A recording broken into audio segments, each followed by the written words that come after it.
जय हिंद और good evening.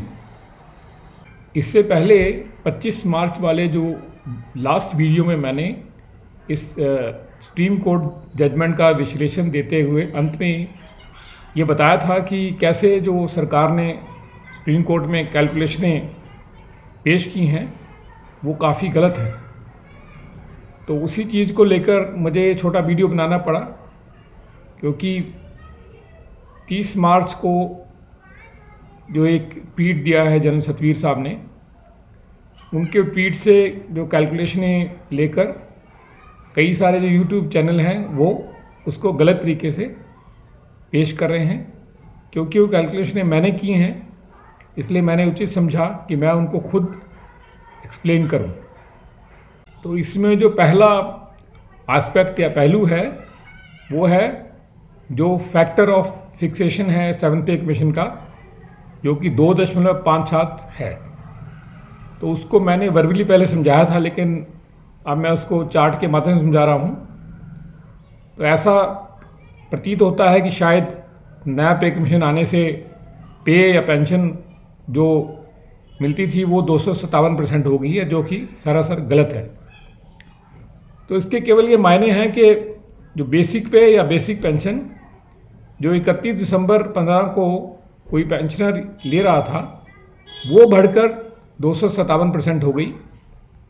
मान लीजिए कि 6 पे कमीशन में 6 पे कमीशन में बेसिक पे या पेंशन थी 100 रुपये पर महीना, तो उसके ऊपर जो डीए था वो था 125% 1/1/2016 को। तो कुल मिलाकर वो पे हो या पेंशन हो वो 225 रुपये पर मंथ लेता था। अभी 7th पे कमीशन आने के बाद जो रिवाइज पे या पेंशन फिक्सेशन के बाद हो जाती है 257 रुपये पर मंथ, सीरियल 6 में मैंने दिखाया है। तो उसके ऊपर जो डीए और डीआर दोनों ही ज़ीरो हो गए थे। तो कुल मिला के इसका मतलब है कि पे हो गई, पे या पेंशन 257 रुपये पर मंथ। तो सीरियल लॉ में मैंने कैलकुलेट किया है कि एक्चुअल जो वृद्धि है, नेट इफेक्टिव इंक्रीज, चाहे पे में हो या पेंशन में हो, वो 31 दिसंबर 15 से 1/1/16 तक केवल 32 रुपये पर मंथ है। तो इसी चीज़ को अगर हम परसेंटेज में करते हैं कैलकुलेट, तो जो एक्चुअल वृद्धि है वो केवल 14.22% है, ना कि 257%। ये जो मैं टेबल दिखा रहा हूँ ये वो टेबल है जिसके आधार पर जो सरकार के साथ डिस्कशन हुई थी कि मैक्सिमम या एवरेज पेंशन देने से कितने एरियर सरकार को देने पड़ेंगे। तो इसके जो टेबल के 4 कॉलम हैं, पहला कॉलम और ये जो लास्ट कॉलम है, इसमें ये मान के एरियर कैलकुलेट किए गए कि सभी जो है पर्सनल बिलो ऑफिसर रैंक सभी को एक्स ग्रुप का मैक्सिमम पेंशन दिया जाएगा, जो कि डिमांड में भी कहीं शामिल नहीं था।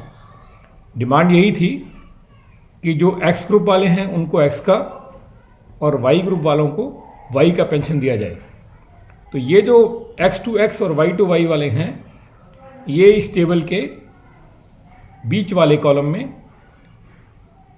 सेकंड कॉलम और थर्ड कॉलम इसमें दिए गए हैं।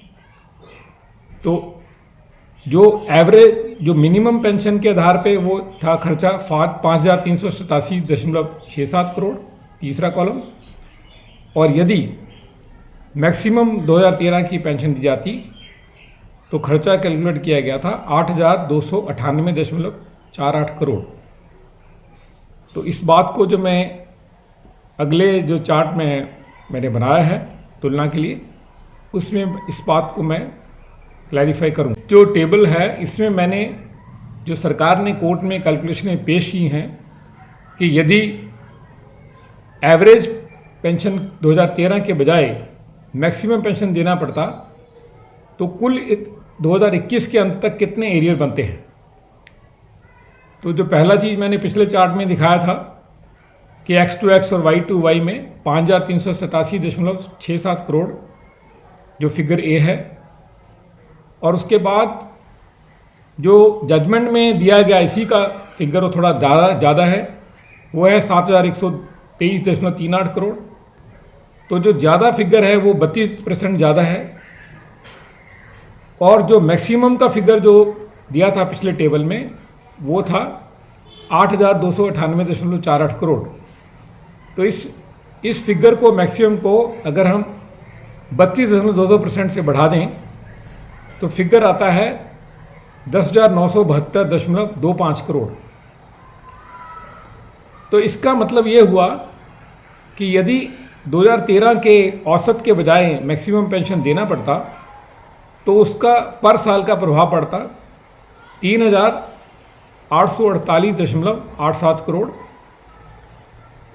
और इसको फिर पहले जो 6 पे कमीशन के समय में 1.5 साल का जो पीरियड है 1 जुलाई 2014 से लेकर 31/12/2015 तक, उसको कैलकुलेट किया है जो फिगर एफ है 5,773.31 करोड़।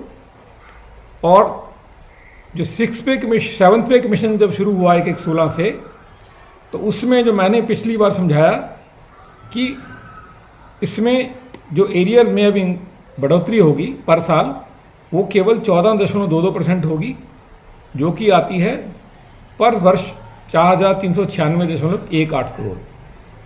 तो फिर अगले जो लाइन में मैंने इसको 16 से 21 2016 वर्ष से लेकर 21 तक दिसंबर तक 6 साल के लिए 6 से गुना करके, जो कि आता है 26,377.08 करोड़।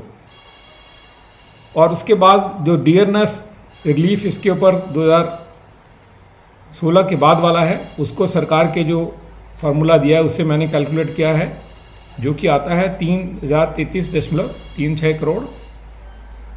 अंत में जो ये 3 फिगर हैं, फिगर एफ, फिगर जी और फिगर एच, इन तीनों को अगर ऐड किया जाए तो जो पूरा ओआरओपी का जो एरियर आता है 1 जुलाई 14 से, यदि औसत ना देकर मैक्सिमम दिया जाता तो वो आता है 35,183.75 करोड़।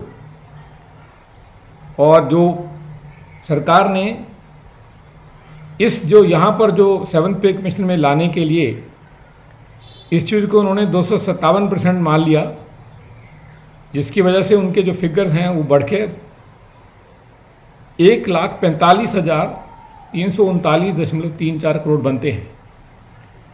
तो एक तरफ तो है 35,183.75 करोड़, और जो दूसरा सरकारी फिगर है वो उसके 4 गुना से भी ज़्यादा है।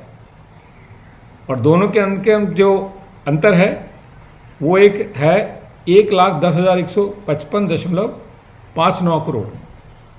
तो परोक्ष रूप से कहीं ना कहीं जो सुप्रीम कोर्ट ने फैसला सुनाया कि केवल औसत के आधार पर ही ओआरओपी दी जाएगी, उसके ऊपर इसका प्रभाव मेरी दृष्टि में ज़रूर पड़ा होगा।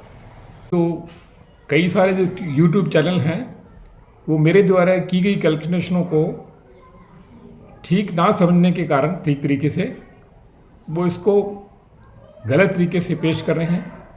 इसलिए मुझे लगा कि मैं ये वीडियो बनाकर जो खुद के द्वारा कैलकुलेशनें मैंने की हैं उनको ठीक तरीके से समझाऊं। मैं आप सबसे फिर एक बार अनुरोध करूंगा कि मेरे इस वीडियो को देखें, शेयर करें, लाइक करें, और इससे कोई संबंधित यदि प्रश्न है तो उस कमेंट सेक्शन में जाकर पूछें और मेरे चैनल को सब्सक्राइब करें। धन्यवाद। जय हिंद। वंदे मातरम।